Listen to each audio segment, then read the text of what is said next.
घमंडी कौवा।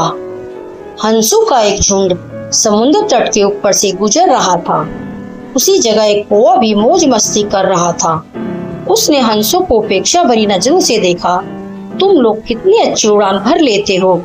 कौवा मजाक के लहजे में बोला, तुम लोग और कर ही क्या सकते हो, बस अपना पंख फड़फड़ा कर उड़ान भर सकते हो। क्या तुम मेरी तरह फुर्ती से उड़ सकते हो? मेरी तरह हवा में कलाबाजियां दिखा सकते हो? नहीं, तुम तो ठीक से जानते भी नहीं कि उड़ना किसे कहते हैं। कौवे की बात सुनकर एक वृद्ध हंस बोला, ये अच्छी बात है कि तुम ये सब कर लेते हो, लेकिन तुम्हें इस बात पर घमंड नहीं करना चाहिए। मैं घमंड वमंड नहीं जानता। अगर तुम में से कोई भी मेरा मुकाबला कर सकता है तो सामने आए और मुझे हरा कर दिखाए। एक युवा नर हंस ने कौवे की चुनौती स्वीकार कर ली। यह तय हुआ कि प्रतियोगिता 2 चरणों में होगी। पहले चरण में कौवा अपने करतब दिखाएगा और हंस को भी वही करके दिखाना होगा, और दूसरे चरण में कौवे को हंस के करतब दोहराने होंगे। प्रतियोगिता शुरू हुई। पहले चरण की शुरुआत कौवे ने की और एक से बढ़कर एक कलाबाजियां दिखाने लगा। वह कभी गोल गोल चक्कर खाता तो कभी जमीन छूते हुए ऊपर उड़ जाता। वहीं हंस उसके मुकाबले कुछ खास नहीं कर पाया। कौवा अब और भी बढ़ चढ़ कर बोलने लगा, मैं तो पहले ही कह रहा था कि तुम लोगों को और कुछ भी नहीं आता। ही। फिर दूसरा चरण शुरू हुआ। हंस ने उड़ान भरी और समुंदर की तरफ उड़ने लगा। कौवा भी उसके पीछे हो लिया। ये कौन सा कमाल दिखा रहे हो?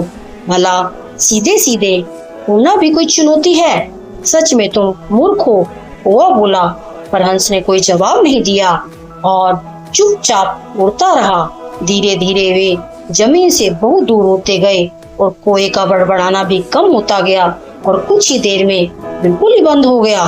कौवा बुरी तरह थक चुका था, इतना कि अब उसके लिए खुद को हवा में रखना भी मुश्किल हो रहा था और वो बार बार पानी के करीब पहुंचता जा रहा था। हंस कौवे की स्थिति समझ रहा था, पर उसने अनजान बनते हुए कहा, तुम बार बार पानी क्यों छू रहे हो?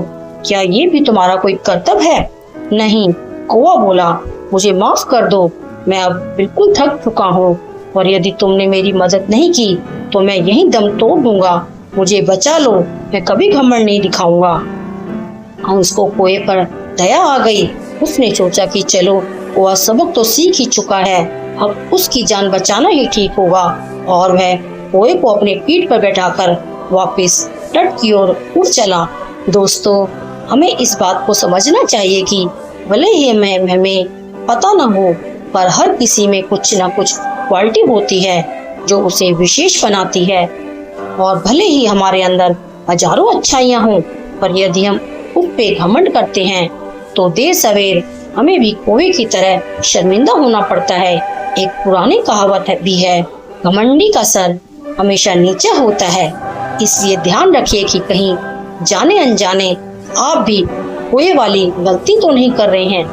आपसे निवेदन है कि कृपया हमारे चैनल को लाइक एवं सब्सक्राइब कीजिए। नैतिक शिक्षा देती इस कहानी को अपने बच्चों को जरूर सुनाइए और नई नई कहानियाँ पढ़िए, देखिए और सुनिए। यह कहानियाँ जो कि उदाहरण के रूप में हैं, यदि आप अपने बच्चों को और समाज में सुनाते हैं तो निश्चित ही सभी का बेहतर चित्त एवं चरित्र निर्माण होगा। आपका बहुत बहुत धन्यवाद।